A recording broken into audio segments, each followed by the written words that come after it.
ज्योति मंगलकारी, अनुपम अभिनव जन मनहारी। छवि उज्ज्वल और नाम सुपावन, सर्वोपरि श्री स्वामी नारायण। स्वामी नारायण, स्वामी नारायण, स्वामी नारायण, स्वामी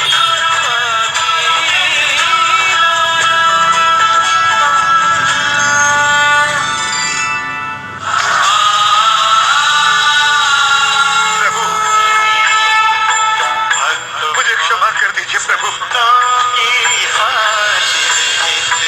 मैं अज्ञानी ये भूल गया था कि जीवन और मृत्यु प्रकृति के वो नियम है जिसका नियंत्रण आपके हाथों में है। महाराज जी, मैं आपसे एक निवेदन करना चाहता हूँ। कहिए। मेरे यहाँ पधार कर मुझे सेवा का अवसर प्रदान करें।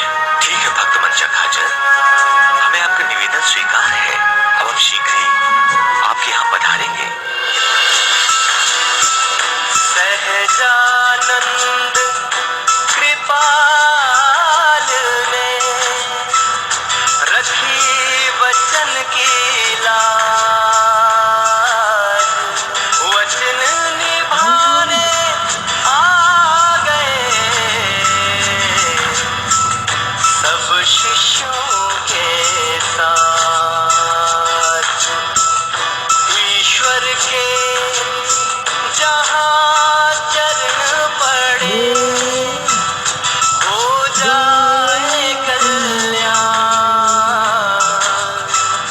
कण कण जन जन कर रहा स्वामी का सम्मान, स्वामी का सम्मान। हुआ प्रभु का गाँव में वो आदर सत्कार, नतमस्तक सारे हुए स्वामीनारायण भगवान की जयकार। गूंजी जय जयकार।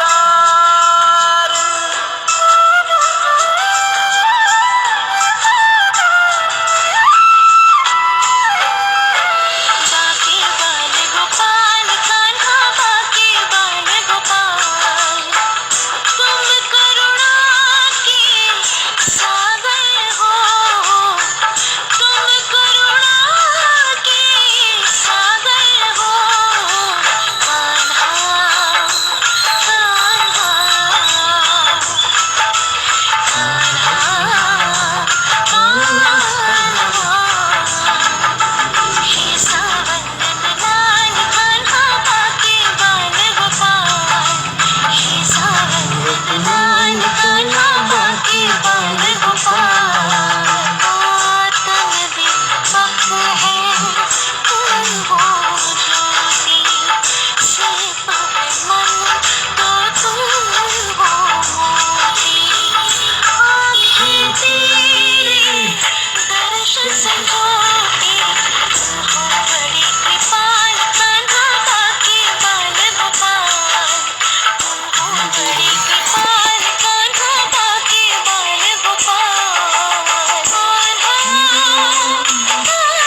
वृंदावन का एहसास कराती है और इनकी मधुर भजन की ध्वनि से हमारा ये कृष्ण मंदिर कृष्णमय हो जाता है। इनकी इस निष्काम भक्ति को देखकर ऐसा लगता है जैसे इनका प्रभु से पिछले जन्म का नाता है।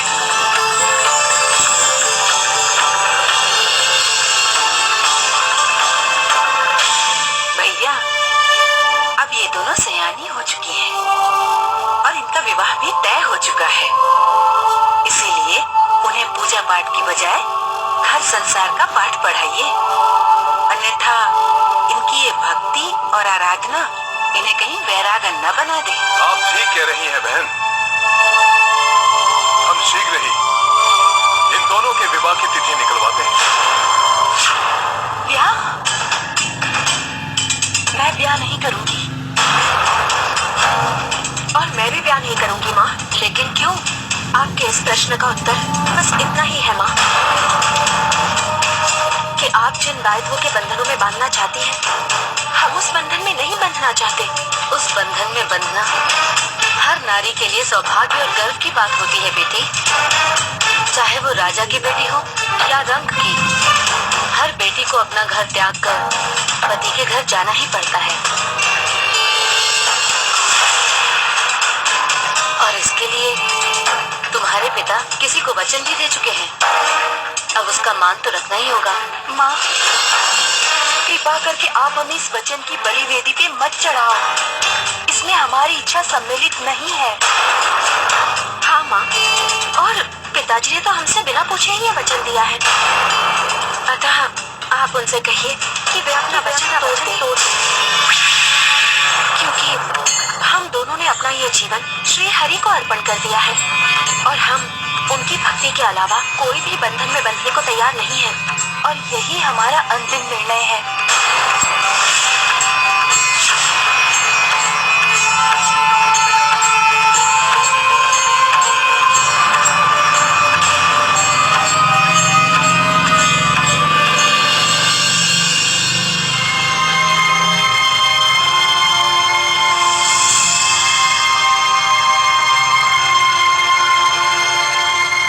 महारानी, हम आप दोनों के लिए एक शुभ समाचार लाए।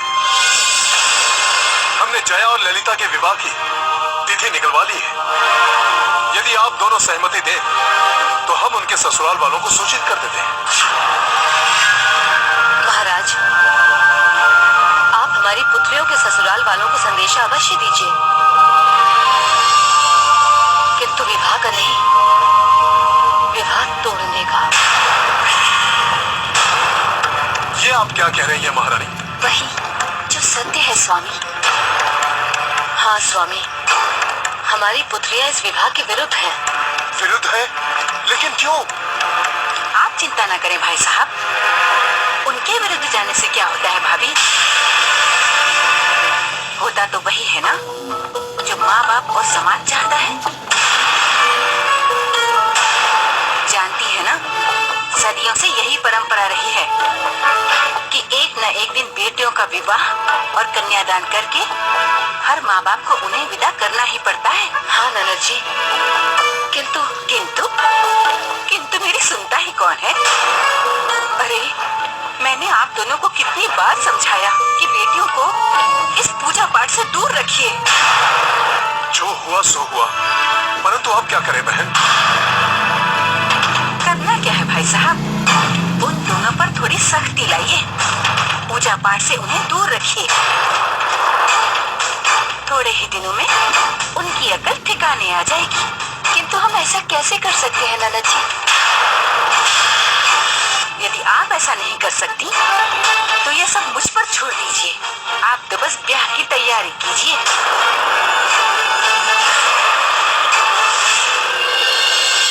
अक्सर ऐसा होता है कि मनुष्य सोचता कुछ और है और होता कुछ और है।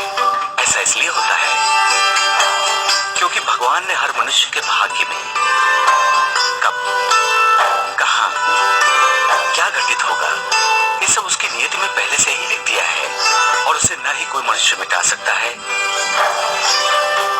और न ही वो उसे बदल सकता है। परंतु ये सब जानते हुए भी कई मनुष्य स्वयं को दूसरों के भाग्य का विधाता समझ लेते हैं और अपने मनमाने ढंग से उनकी तकदीर को बदलने की कोशिश में लग जाते हैं, और वो चाहकर भी ऐसा नहीं कर सकते, क्योंकि वो भगवान नहीं, केवल इंसान है। अतः प्रत्येक मनुष्य को अपने धर्म का पालन करना चाहिए, इसी में सबका कल्याण है।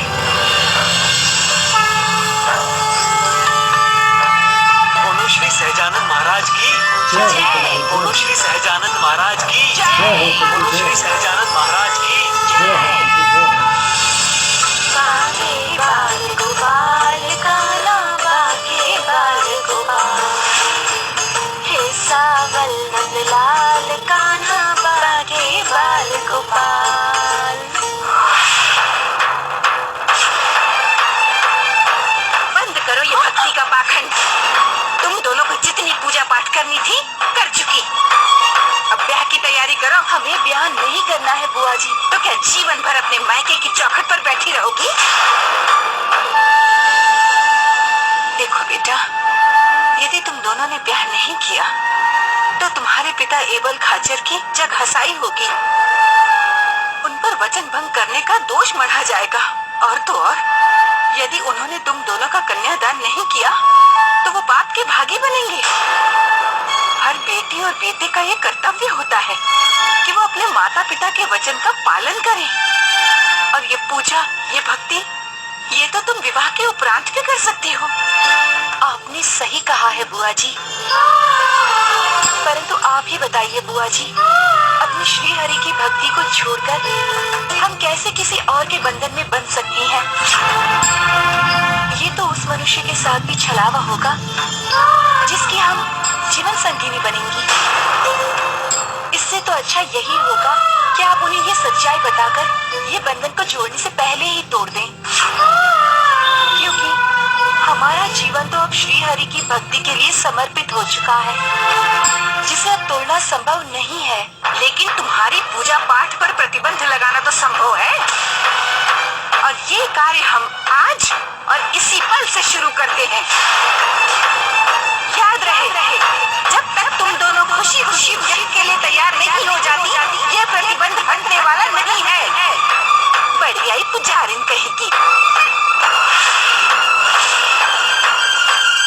पंडित जी, इस मंदिर के द्वार पर ताले लगा दो, इसे जंजीरों से जकड़ दो, ताकि इसमें कोई परिंदा भी पर न मारने पाए। किंतु बहन जी, आपसे जितना कहा गया है उतना ही कीजिए पंडित जी, अन्यथा आपको भी इस मंदिर में कैद करा देंगे। ध्यान रहे, मेरे आदेश के बिना इस मंदिर के कपाट खोले नहीं जाएंगे। जाइए, निकलिए यहाँ से।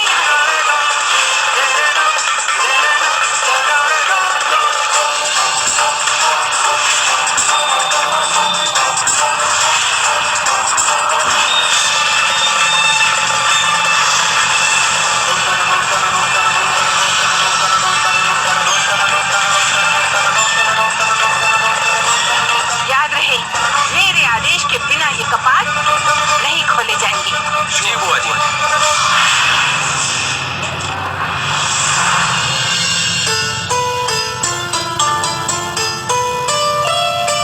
क्षमा कीजिए राजकुमारी जी, आप लोग इस मंदिर में नहीं जा सकती। लेकिन क्यों? क्योंकि आपकी बुआ जी ने हरि मंदिर के द्वार पर ताला लगवा दिया है। मंदिर के द्वार पर ताला लगा दिया? ऐसा नहीं हो सकता, बुआ जी ऐसा नहीं कर सकती। चलो ललिता, माँ के पास चलते हैं। हाँ, चलो। माँ, माँ, अब बुआ जी से कहिए कि मंदिर के द्वार खुलवा दे, हमें भगवान को भोग लगाना है। हाँ माँ, आप जानती हैं, जब तक हम भगवान को भोग नहीं लगाते, हम भोजन ग्रहण नहीं करते। तुम्हारी इस धमकी का हम पर कोई असर नहीं होने वाला। कान खोलकर सुन लो, मंदिर का द्वार तभी खुलेगा जब तुम दोनों ब्याह के लिए तैयार हो जाओ। वैसे भी तुम्हें मंदिर जाने की क्या आवश्यकता है? यदि तुम्हारी भक्ति और श्रद्धा में इतनी शक्ति है तो बुला लो अपने भगवान को अपने पास। जरा मैं भी तो देखूं, जिसकी भक्ति के नाम पर तुम लोगों ने इतना शोर मचा रखा है, उस श्री हरि को तुम्हारी पुकार सुनाई देती भी है या नहीं? आप हमारी भक्ति की अविरल धारा को बांधने का प्रयास कर रही हैं बुआ जी, किंतु आप कदाचित ये नहीं जानती कि मनुष्य लाभ चाहे फिर भी बहती धारा को बांध नहीं सकता। तर्क करने से कोई लाभ ना होगा जया। मैंने कह दिया सो कह दिया। उस मंदिर का ताला उसी दिन खुलेगा जब तुम दोनों डोली में बैठकर इस घर से विदा हो जाओगी। समझी ना तुम दोनों? मनुष्य भी कितना अज्ञानी है। जिसने उसे जन्म दिया वो उसे ही नहीं पहचान पाता है। वो ये नहीं जानता कि ईश्वर का अस्तित्व तो कण-कण में समाहित है। अतः अगर आपकी भक्ति में शक्ति है और सच्ची श्रद्धा है तो ईश्वर आपको कहीं भी किसी भी रूप में दर्शन दे सकते हैं। अतः अपनी आंखें बंद करो और अपने मन मंदिर में उसकी मूर्त देखो। वो सर्वव्यापी है, विशाल है, अनंत है, असीमित है, वो साक्षात है, वो प्रत्यक्ष है। ये संसार उन्हीं की रचना है। वे जब जहां चाहे कहीं भी प्रकट हो सकते हैं, अपने भक्तों को कहीं भी दर्शन दे सकते हैं। वही शक्ति है, वही प्रेम, आस्था, वही विश्वास है, वही इस जगत के पहले और अंतिम सत्य है। इसलिए तो वो हर बंधनों से परे है। परंतु इस जगत में एक ऐसा भी बंधन है जिसके बंधन में यदि एक बार वो बंध जाए तो फिर उससे मुक्त नहीं हो सकते। वो अलौकिक बंधन है भक्ति का। अतः अपने मन को उसकी भक्ति में इतना लीन कर दो कि तुम्हें कण कण में उनका ही स्वरूप दिखाई दे। इसी में तुम्हारा कल्याण है। बोलो श्री सहजानंद महाराज की, बोलो श्री सहजानंद महाराज की।